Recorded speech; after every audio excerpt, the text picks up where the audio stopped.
Hi friends, welcome to our channel. இன்றைக்கி நம்ம இந்த வீடியோவில் சூப்பரான சிக்கன் 65 மசாலாலாம் உதிர்ந்து போகாமல் சூப்பரான டேஸ்ட்டில் எப்படி பண்ணலாம் அப்படிங்கிறத பார்க்கலாம். அதுக்கு சிக்கன் வாங்கிட்டு வந்ததும் க்ளீன் பண்ணுறதுக்கு மஞ்சத்தூளும் ஒரு ஸ்பூன் கல்லுப்பும் சேர்த்து ஒரு மிக்ஸ் பண்ணி 15 நிமிஷம் ஊற வச்சதுக்கப்புறம் நம்ம நார்மலாக தண்ணியில் வாஷ் பண்ணுற மாதிரி வாஷ் பண்ணி எடுத்துக்கோங்க. ஹாஃப் லெமன் இதில் ஜூஸ் சேர்த்துக்கலாம். இது கூட கண்டிப்பாக லெமன் ஜூஸும் தயிரும் சேர்க்கணும். அதுதான் நமக்கு சிக்கனை நல்லா சாஃப்டாக்கி கொடுக்கும். அரை ஸ்பூன் உப்பு சேர்த்துருக்கிறேன்.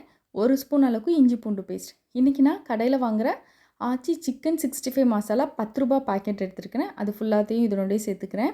இது கூட கெட்டியான தயிரும் சேர்க்குறேன். தயிர் கண்டிப்பாக கெட்டியாக தான் இருக்கணும். தண்ணியாக இருந்துச்சுன்னா அந்த மசாலாலாம் நமக்கு இந்த தண்ணியில் அப்படி கரைஞ்சிரும், ஒன்றா பிடிச்சிட்ருக்காது. அதனால் மேக்ஸிமம் கெட்டியான தயிராக நீங்கள் எடுத்துக்கிட்டிங்கன்னா நல்லாயிருக்கும். இப்போ இது எல்லாத்தையுமே நல்லா நம்ம மிக்ஸ் பண்ணி அட்லீஸ்ட் ஒரு ½ அன் ஹவராவது ஊறணும். 1 மணி நேரம் 2 மணி நேரம் ஊறினாலும் ஒரு பிரச்சனையும் இல்லை. இப்போ உப்பு காரம் கரெக்டாக இருக்கான்னு செக் பண்ணிக்கோங்க. காரம் அதிகமாக இருக்க மாதிரி தான் இருக்கும். நம்ம ஆயிலில் போட்டு பொரிச்சு எடுத்தாலும் நமக்கு காரம் கரெக்டாகிடும். இப்போ நல்லா ஹீட் ஆனதும் ஒவ்வொரு பீஸாக நம்ம எடுத்து போடணும். மீடியம் ஃப்ளேமில் வச்சுக்கோங்க. பாத்திரம் அடிகனமாக இருக்கணும். அது மாதிரி ஆயில் ரொம்ப கம்மியாக இருந்தாலும் நமக்கு அடிபிடிக்கும். ஓரளவு கொஞ்சம் ஆயில் அதிகமாக நம்ம எடுத்துக்கிடலாம். ஃபஸ்ட்டு போட்ட உடனே மிக்ஸ் பண்ணக்கூடாது. மசாலாலாம் உதிர்ந்துடும்.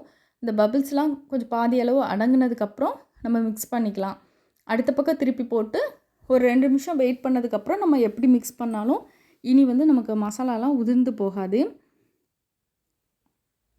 அப்பப்போ லைட்டாக மிக்ஸ் பண்ணிவிட்டு நல்லா கலர் கொடுக்குற அளவுக்கு நம்ம வெயிட் பண்ணலாம்.